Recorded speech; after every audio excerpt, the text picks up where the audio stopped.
नमस्कार, मैं सुब्रभूमि रोहित शर्मा। भारत के अंदर जो कम्युनिस्ट पार्टी है सीपीआई माओवादी, इसके अंदर जबरदस्त बहस का दौर चल रहा है। एक तरफ इनके लोग शहीद हो रहे हैं, दूसरी तरफ सरेंडर कर रहे हैं, तीसरी तरफ लोग लड़ रहे हैं। जो लोग लड़ रहे हैं उसमें दो चीजें हो रही है, वो हो रही है कि आपस में काफी तेज बहसें छिड़ी हुई है। दो खेमे बट गए हुए हैं। एक खेमा कैन के सरेंडर कर दिया वेणुगोपाल के नेतृत्व में, जो आप देख रहे हैं, और दूसरे खेमा वह भी है जो कि नई पार्टी का निर्माण कर लिए हैं या करने की कोशिश कर रहे हैं सीपीआई माओवादी के पैरेलल। जो बहस 20 साल पहले समाप्त हो जाना चाहिए था, जब भारत कम्युनिस्ट पार्टी माओवादी का स्थापना हुआ था, लिन प्याओ का सवाल, वह सवाल आज फिर जिंदा हो गया है। इसीलिए कहा जाता है विचार कभी मरता नहीं है। लेकिन एक चीज जो लिन प्याओ का सवाल है, वो सवाल भी आज उठ रहा अगर है तो सवाल यहां जरूर बनेगा, क्या सीपीआई माओवादी की स्थापना जो 2004 में किया गया था, जल्दीबाजी में किया गया था? क्या उसमें वैचारिक एकजुटता नहीं थी या एकजुटता की कमी थी, या कहीं कहीं वो लोग कंप्रोमाइज करने का कोशिश किए थे? क्योंकि जिस प्रमुख सवाल था लिन प्याओ का सवाल 2004 के पहले से, वो सवाल को अगर आज उठ रहा अगर है तो कहीं न कहीं उस एकता के ऊपर भी सवाल उठेगा कि क्या जल्दीबाजी में सीपीआई माओवादी का गठन किया गया था? बहरहाल आज सीपीआई माओवादी के एक नई कमेटी, जो उत्तर तालमेल कमेटी के नाम से एक प्रेस बयान आया है, जो 24 जनवरी 26 को लिखा गया था, उस पर चर्चा करेंगे। और वह बेस्ड अपॉन, मतलब बेस्ड इसी बात पर है कि इस बहस जो नया पैरेलल बनाने की कोशिश की जा रही है सीपीआई माओवादी के पैरेलल वेणुगोपाल राव और बच्चा प्रसाद सिंह के द्वारा, क्या मसला है? आइए इस पर बात करते हैं और जानने की कोशिश करते हैं कि उत्तर तालमेल कमेटी क्या बताना चाह रही है, क्या कहना चाह रही है।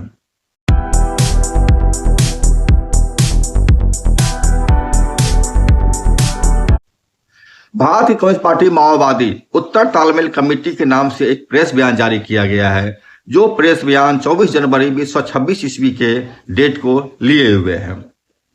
इस प्रेस बयान में सबसे ऊपर 5 लोगों की तस्वीर है जो कि सीपीआई माओवादी के थिंकर माने जाते हैं, यानी मार्क्स, एंगेल्स, लेनिन, स्टालिन और माओ त्से-तुंग। ये 5 विचारधारा के जो सबसे बड़े नायक रहे हैं, सर्वहारा के देश दुनिया के तमाम महल लोगों के, उनको उनकी तस्वीर ऊपर दी गई है।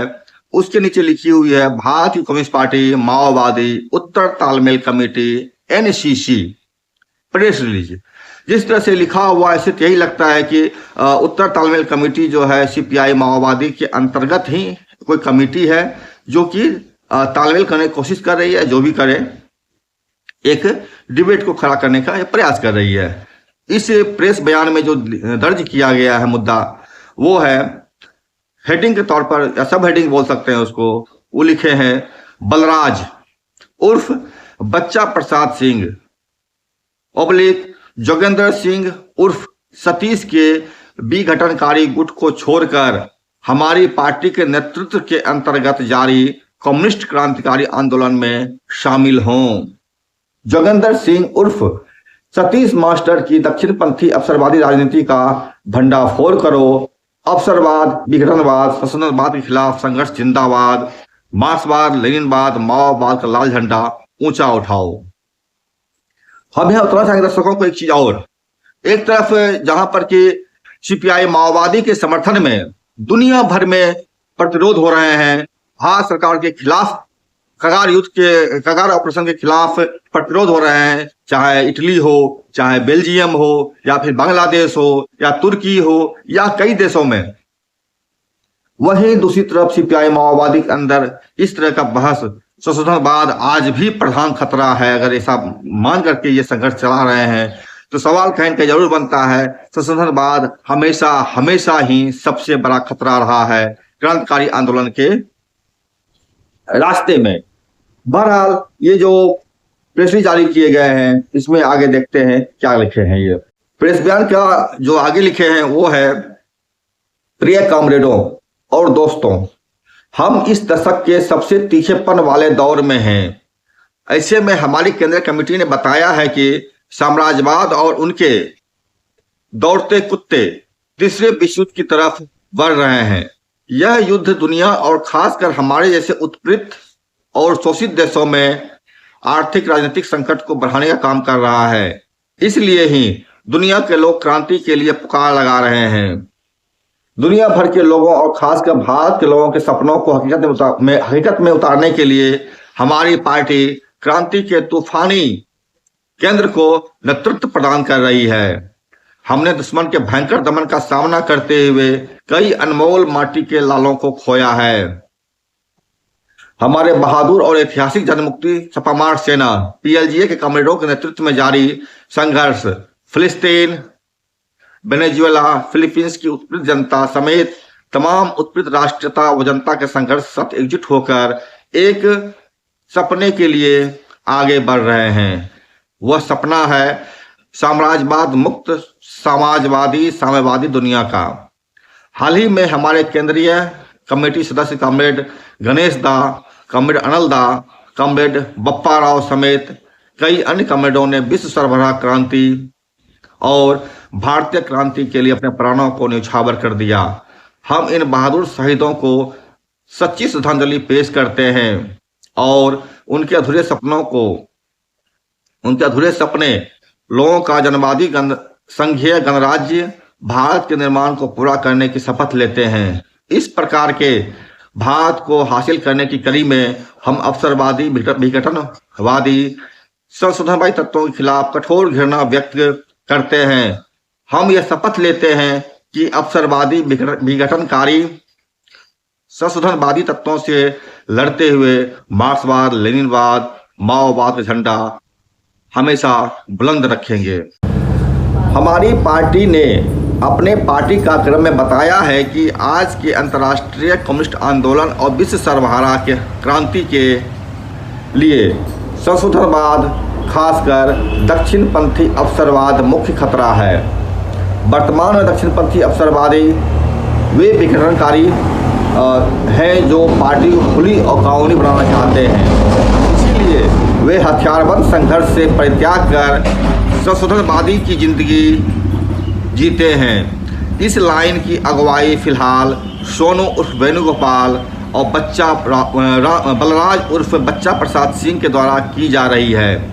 उत्तर भारत में बलराज उर्फ बच्चा प्रसाद सिंह हमारी पार्टी के खिलाफ एक नेतृत्व का निर्माण कर विघटनकारी खेमे की अगुवाई कर रहा है। इसने हमारी पार्टी से भी गोपनीय होकर नए विघटनकारी ग्रुप का एक केंद्र का गठन कर लिया है।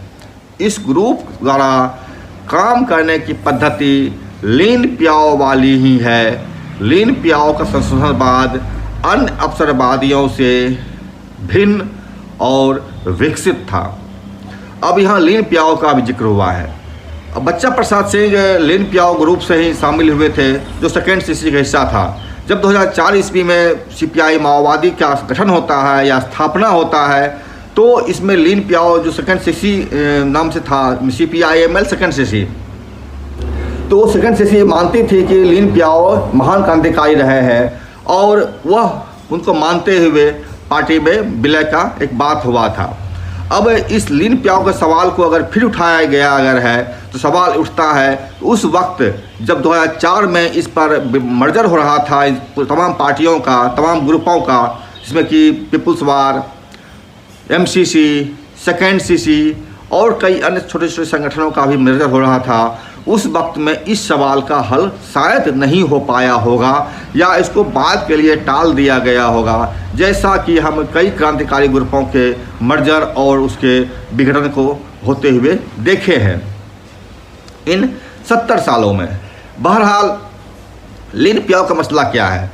लीन प्याओ चीन की कम्युनिस्ट पार्टी जिसमें कि इसका नेतृत्व, जिसका अध्यक्ष स्वयं माओ त्से-तुंग कर रहे थे, उन पर यह आरोप है लीन प्याओ पर कि लीन प्याओ सीपीआई मैंने माओ त्से-तुंग की हत्या करने का षड्यंत्र रचे थे, और जब उस हत्या के षड्यंत्र में विफल हो गए तो वो सीधा रूस की तरफ भाग रहे थे। सोवियत संघ था उस वक्त में, और वहीं पर प्लेन क्रैश में वो मारे गए, या फिर कई तरह की चीज़ें चल रही है उनके बारे में। और आखिर सोवियत संघ की तरफ क्यों भाग रहे थे वो, तो सवाल उठता है कि सवाल यहाँ पर होता है कि जब 49 ईस्वी में चीन में क्रांति होती है, तो चीन की क्रांति के बाद सोवियत संघ से संबंध हमेशा अच्छे रहे हैं माओ त्से-तुंग के या रूस और चीन के, क्योंकि चीन में जो चीनी कम्युनिस्ट पार्टी की स्थापना होती है, उसकी स्थापना में भी सोवियत संघ की कम्युनिस्ट पार्टी जो थी आपको स्टालिन, उनका बहुत ही महत्वपूर्ण योगदान था, और उस योगदान के कारण ही जो है चीन में कम्युनिस्ट पार्टी की स्थापना हुई थी। और स्टालिन ने बाकायदा पूरी जिंदगी जब तक वो जिंदा रहे चीन को मदद करते रहे, यहाँ तक कि चीन की क्रांति में भी सोवियत संघ की तरफ से जो भी मांग सोवियत संघ की तरफ से तमाम तरह की सुविधाएं चीन को दी जाती थी, दी जाती रही है। खटराव कहाँ आया? टकराव इसमें स्टालिन और माओ में यहाँ पर आए कि माओ त्से-तुंग जो चीन में प्रयोग कर रहे थे, और जो प्रयोग रूस में लेनिन के नेतृत्व में स्टालिन द्वारा हुआ था, उसमें एक बुनियादी फर्क था। सोवियत संघ में जो लेनिन ने क्रांति किया था वो मजदूरों द्वारा किया क्रांति था, उसकी मुख्य भूमिका मजदूरों की थी। लेकिन चीन में जब क्रांति हो रहा था तो इसमें मुख्य भूमिका किसानों की थी, मजदूर सेकेंडरी हो गया था वहाँ पर। तो इसी बात को डिबेट लेकर के जो है दोनों में एक डिबेट था, और इस डिबेट में जो है माओ त्से-तुंग जो बाकायदा का बहुत भारी नुकसान के बाद जब कुओमिंतान की सेनाओं ने चौथी या पाँचवीं बार जब इनको घेरा और इनको हरा दिया, ख़त्म कर दिया इनको, अंत में इनको लाल सेना लेकर भागना पड़ा, जिसको लॉन्ग मार्च के नाम से दुनिया में विख्यात हुआ है। उस लॉन्ग मार्च के दौरान जो है माओ त्से-तुंग ने उन सोवियत संघ से जो आए हुए नियंता थे, सिद्धांतकार थे, उनको उन्होंने पराजित किया और उनको वहाँ से उन्हें वापस लौटने के लिए मजबूर कर दिया। संभवतः यही कारण है कि चीन की कम्युनिस्ट पार्टी और सोवियत संघ की कम्युनिस्ट पार्टी के बीच में एक दरार पैदा हुआ था। तो इस कारण जो है जब 49 में क्रांति होती है, इसके बाद जब माओ त्से-तुंग जाते हैं सोवियत संघ से मिलने के लिए, स्टालिन से जाते हैं मिलने के लिए सोवियत संघ, तो उस वक्त में बहुत लोगों को ये शंकाएँ थी कि स्टालिन जो है माओ त्से-तुंग को मरवा देंगे या गिरफ्तार कर लेंगे, जो भी हो। लेकिन जब माओ त्से-तुंग सोवियत संघ में मिलने गए स्टालिन से, तो स्टालिन से मुलाकात होने के बाद चीन को काफ़ी सहायता मिली थी, और ज़्यादा जो सहायता के बिना वो चीन आज का चीन बन नहीं सकता था। तो इसमें योगदान स्टालिन का था। लेकिन 53 ईस्वी में जब स्टालिन की मृत्यु हो जाती है, इसके बाद से रूस का जो सोवियत संघ का जो पॉलिसी था वो बदल जाता है, और उसको सामाजिक साम्राज्यवाद के रूप में माओ त्से-तुंग प्रस्थापित करते हैं। 56 के जब 20वीं कांग्रेस होती है सोवियत संघ की कम्युनिस्ट पार्टी का, तो उसके बाद से डिफरेंसेस ज़्यादा बढ़ने लगता है, और इसके खिलाफ जो है माओ त्से-तुंग ने पूरी दुनिया कम्युनिस्टों को पार्टी को एकजुट करके महान डिबेट का एक डिबेट किया था। महान डिबेट करके बहुत बड़ी पुस्तक आई थी, जिसमें इस डिबेट को लेकर के सोवियत संघ के साथ क्या डिफरेंसेस है इस पर हुई थी। तो जब माओ त्से-तुंग जब लिन पियाओ जब नवी कांग्रेस होती है चीनी कम्युनिस्ट पार्टी की, उसमें जो है लिन पियाओ ने कई सारी ऐसी नीतियाँ सिद्धांत दिया था जो कि माओ त्से-तुंग की मूल नीतियों के खिलाफ था। वो सोवियत संघ के जो संसदवादी हो चुका था उसके अधिक करीब था, जिस कारण कि चीन की कम्युनिस्ट पार्टी में और सोवियत संघ कम्युनिस्ट पार्टी में टकराव पैदा हुआ, खटास पैदा हुआ, और जिस कारण कि सोवियत संघ की ओर से लिन पियाओ ने माओ त्से-तुंग को हत्या करने का प्रयास किया था। जिस हत्या में तो माओ त्से-तुंग बच गए थे, लेकिन लिन पियाओ जो है बाद में देश से भागते हुए क्रम में एक प्लेन दुर्घटना में उनकी मृत्यु हो गई थी। अब यहीं पर सवाल उठता है भारत के अंदर, भारत की कम्युनिस्ट पार्टी जो माओवादी रूप में हो या फिर उसके पहले सेकेंड सीसी थी या अन्य कई पार्टियां थी, तो उन लोगों ने लिन पियाओ को भगवान की तरह माओ त्से-तुंग के पैरेलल माना, क्योंकि ये माना जाता था चीन में कि माओ त्से-तुंग के बाद जो उत्तराधिकारी होंगे वो लिन पियाओ होंगे। इस बात को भारत की कई कम्युनिस्ट पार्टियों ने जकड़ लिया, पकड़ लिया, और इसमें जो घटनाक्रम जो बढ़ती गई है, विकास क्रम हुआ है, जिसमें कि लिन प्याओ ने माओ त्से तुंग की हत्या करने का प्रयास किया था, जिसके कई सारे पुख्ता सबूत भी मिलते हैं और चीन की तरफ से ही मिलते हैं और कई तरफ से ही मिलते हैं। तो उसको लेकर के जो है ये डिबेट करने को तैयार नहीं है और यहाँ पर उनका मानना है कि लिन प्याओ महान थे, लिन प्याओ सच्चे थे। और बहुत सारी पार्टियाँ, खास करके जो पीपुल्स वार का बड़ा हिस्सा था, जिसमें कि बड़ा हिस्सा क्या पूरी पीपुल्स वार, जिसमें कि बिहार के CPI-ML पार्टी यूनिटी भी शामिल था, MCC भी था, इन लोगों का स्पष्ट मानना था लिन प्याओ गद्दार है और इसलिए जो है लिन प्याओ के खिलाफ इन लोगों ने स्पष्ट धारणा बना लिया कि लिन प्याओ गद्दार है। लेकिन वहीं पर लिन प्याओ के समर्थक की सेकेंड CC, जो CPI-ML सेकेंड CC बनी थी, जो कि बिहार के कुछ हिस्सों में काम कर रही थी, तो उन लोगों का कहना था कि नहीं, लिन प्याओ अच्छे लोग थे, ये कॉमरेड थे हमारे, माओ त्से तुंग के साथ थे। और ऐसा जो आरोप लगाया जा रहा है कि माओ त्से तुंग की हत्या करने का, इसका कोई प्रमाण नहीं है, इसको नहीं माना सकता है। बहरहाल जब लेकिन सशस्त्र क्रांति पर दोनों में सहमति थी। लेकिन जब 2004 में जब मर्जर होता है, मर्जर के बाद उन लोगों का भी जो CPI जो कि लिन प्याओ को बोलते थे कॉमरेड हमारे हैं, और उन लोगों ने जिन लोगों को बोलते थे कि लिन प्याओ गद्दार है, दोनों के बीच में एकता हो जाती है और CPI माओवादी के गठन में उनकी भी एक भूमिका हो जाती है। अब जब ये सवाल फिर से उठ खड़ा हुआ है 2026 में, जो शुरुआत अभी है, मतलब 25 से शुरू हो चुका है, तो सवाल उठता है कि आखिर क्या CPI-ML CPI माओवादी की जो स्थापना हुई थी उस दौर में लिन प्याओ पर अस्पष्टता नहीं थी?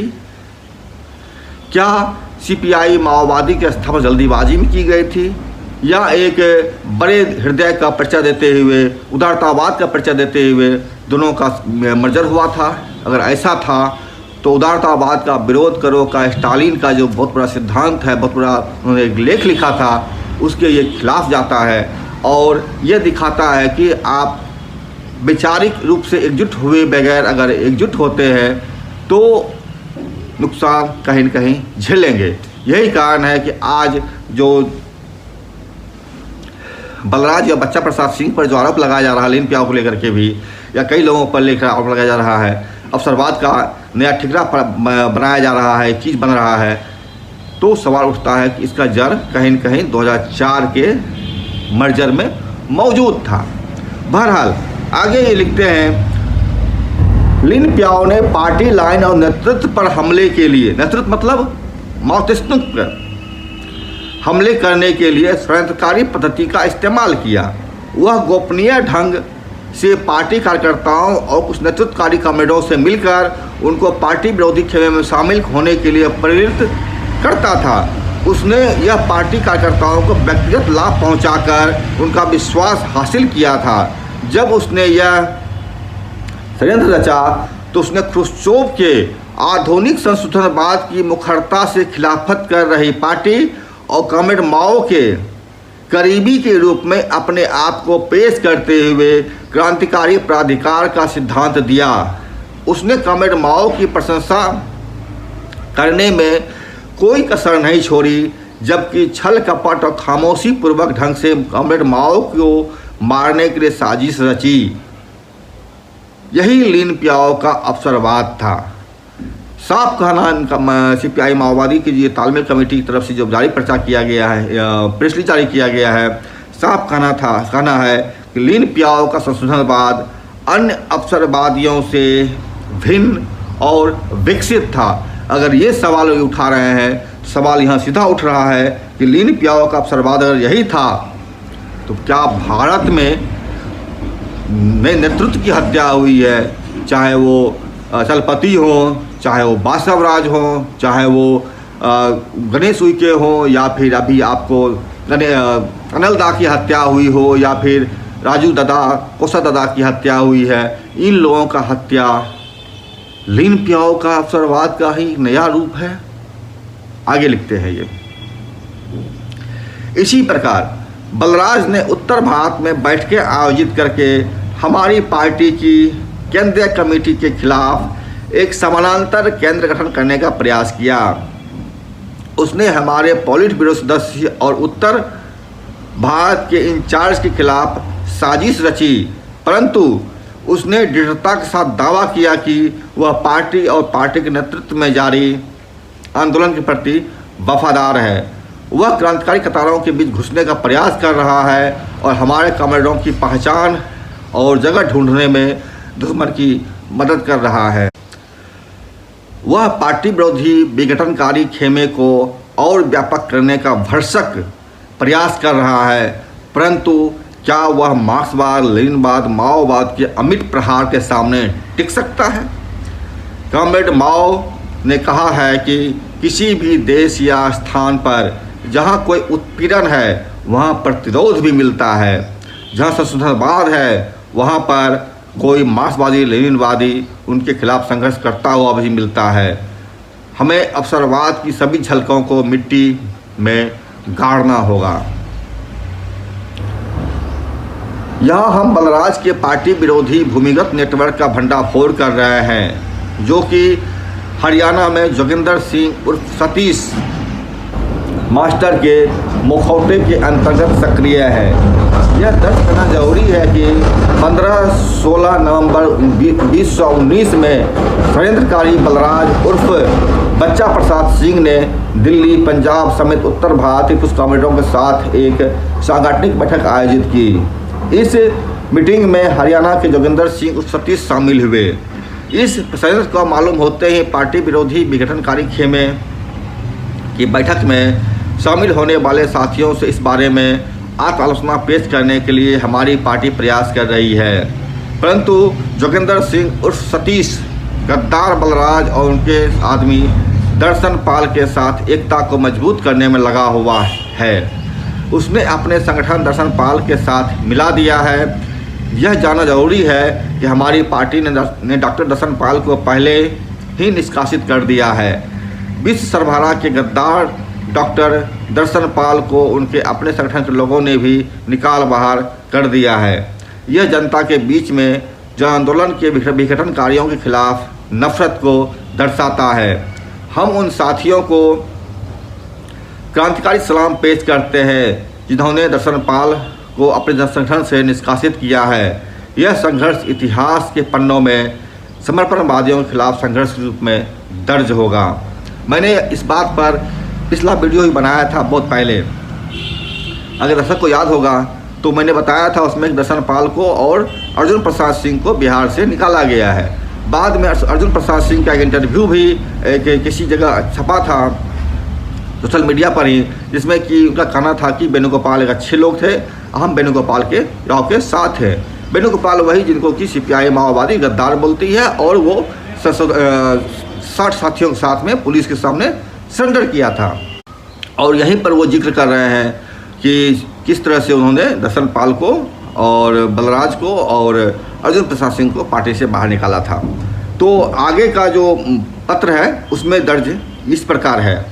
हमारी केंद्रीय कमेटी पॉलिट ब्यूरो ने नवंबर 23 में सभी पार्टी सदस्यों के लिए लिखित रूप से और मौखिक रूप से सभी हमदर्दों तक एक सर्कुलर जारी किया था, जिसमें बलराज उस बच्चा प्रसाद सिंह की अगुवाई में आयोजित विघटनकारी बैठक में जाने वाले सभी साथियों से यह अपील की गई थी कि वे अपना आत्मालोचना पेश करते हुए उचित पार्टी ढांचे में आए।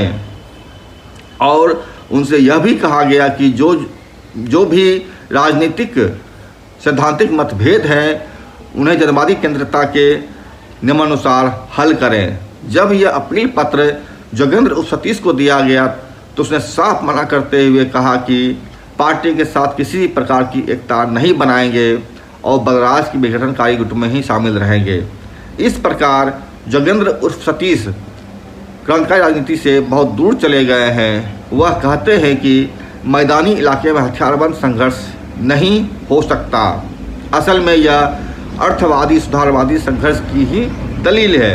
वे कहते हैं कि लेनिनवादी भूमिगत पार्टी निर्माण करना वामपंथी दुस्साहसवाद है। चीनी रास्ते से भटककर हरियाणा में जोगेंद्र उर्फ सतीश हथियारबंद संघर्ष को तिलांजलि देने का काम किए हैं। यह सब उन्होंने हरियाणा के अंदर हमारी पार्टी के नेतृत्व में चलाई जा रही LOS अभ्यास को अपने तरीके से तोड़ मरोड़ कर सबक लेने की बात से निकाला है। हालांकि सत्य यह है कि पार्टी को नुकसान LOS चलाने या चीनी रास्ते पर चलने से नहीं, बल्कि भूमिगत पार्टी निर्माण व्यवहार में लागू करने में कमजोरियों के कारण हुआ।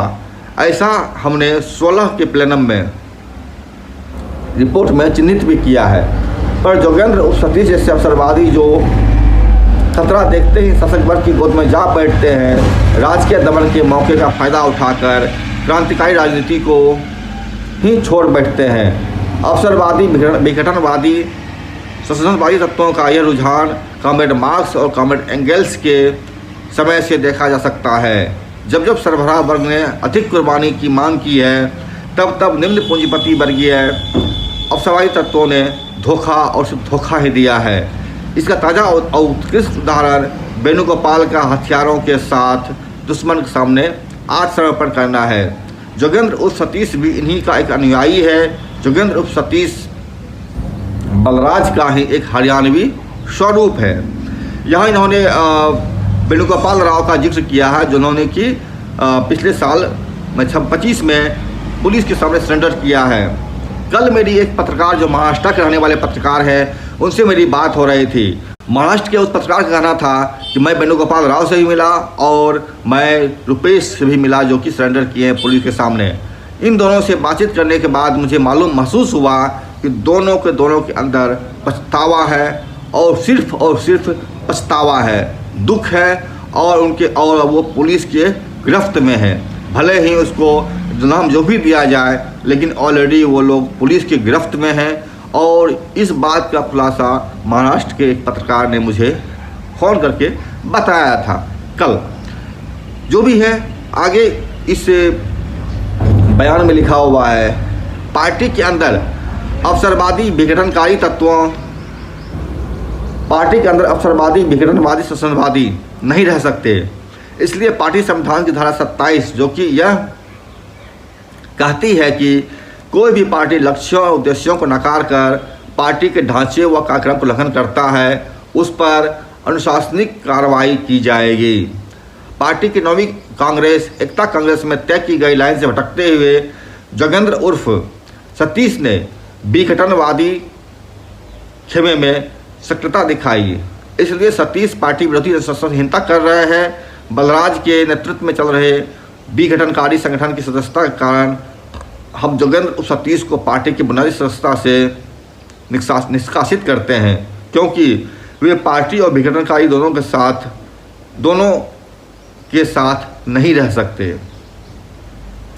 इसके साथ ही हम जोगेंद्र उर्फ सतीश के संगठन में मौजूद हमारे सभी साथियों से अपील करते हैं कि वे अपने इलाके के उचित पार्टी ढांचे में शामिल हों और अवसरवाद, विघटनवाद, शोषणवाद के सभी रूप रंगों के खिलाफ लड़ाई को तेज करें। याद रखें कि विजय हमारी, यानी सच्चे मार्क्सवादी, लेनिनवादी, माओवादी की ही है। जारीकर्ता उत्तर तालमेल कमेटी, भाकपा माओवादी। प्रेस बयान। भारतीय कम्युनिस्ट पार्टी माओवादी की केंद्रीय कमेटी के नीचे बनाई गई एक कमेटी है, जो उत्तर तालमेल कमेटी के नाम से काम कर रही है और प्रेस रिलीज जारी कर रही है। और अगर ये उत्तर तालमेल कमेटी का मतलब एक और से निकाला जाएगा, तो ये भी कहा जा सकता है कि पूरे भारत में जो पार्टी टुकड़ों में टूटी है, मतलब नेतृत्व के शहीद हो जाने के बाद या उनके ख़त्म हो जाने के बाद या बदल जाने के बाद जो संपर्क का जो दायरा है टूट जाने के कारण एक लोगों को एकजुट करने के लिए जो कमेटी बनाई गई है, तालमेल कमेटी नाम से होता है ये, और इसी प्रयास का ये एक नया हिस्सा या नया कमेटी लग रहा है। क्योंकि इसके पहले इन्होंने एक और पत्र जारी किया था, प्रेस रिलीज, जिसमें भी उन्होंने चीज़ों को रखा था। उसके पहले इस कमेटी का नाम कभी सुना नहीं गया था।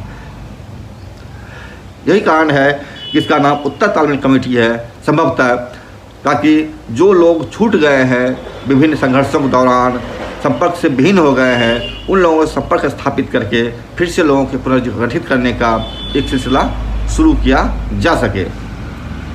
लेकिन इन्होंने जिस तरह से लीन प्याओ का नाम का जिक्र किया है इस पर्चे में, और लीन प्याओ सीधे तौर पर जिस तरह से माओवादियों की हत्या के षड्यंत्र में शामिल थे, तो सवाल अगर इसी तरीके का अवसरवाद भारत में भी चल रहा अगर है, तो जिसका नया रूप देखने को मिल सकता है। बासवराज की हत्या, चलपति की हत्या, गणेश उइके की हत्या, राजू दादा उषा दादा या मोडम बालकृष्ण, इन तमाम लोगों की हत्या, अनलदा की हत्या, इन तमाम नेतृत्व की अगर हत्या हो रही है इस तरीके से लगातार एक के बाद इतने कम समय में, अगर तो निश्चित रूप से कहीं का सवाल तो उठता है कि आखिर लिन प्याओ आज भी सक्रिय भारत में है, और अगर है तो फिर क्यों है। सवाल बहुत सारे हैं। इसके साथ सवाल और भी उठता है कि क्या 2004 में सीपीआई माओवादी का गठन हुआ था, उसमें इस सवाल पर स्पष्टता नहीं हो पाई थी। बहरहाल सवाल बहुत सारे हैं, जवाब आप बताएं क्या हो सकता है और इस चीज़ों को आप किस रूप में देख पाते हैं। उत्तर तालमेल कमेटी का ये पत्र था, पूरी पत्र मैंने आप सामने रखा है। इन पत्रों के बारे में, अन्य चीज़ों के बारे में आप क्या सोचते हैं कमेंट सेक्शन में ज़रूर बताएं। और अगर आपको अच्छा लगे चैनल को लाइक करें, सब्सक्राइब करें, शेयर करें और संभव हो अगर आर्थिक सहयोग देने का भी प्रयास करें। नमस्कार।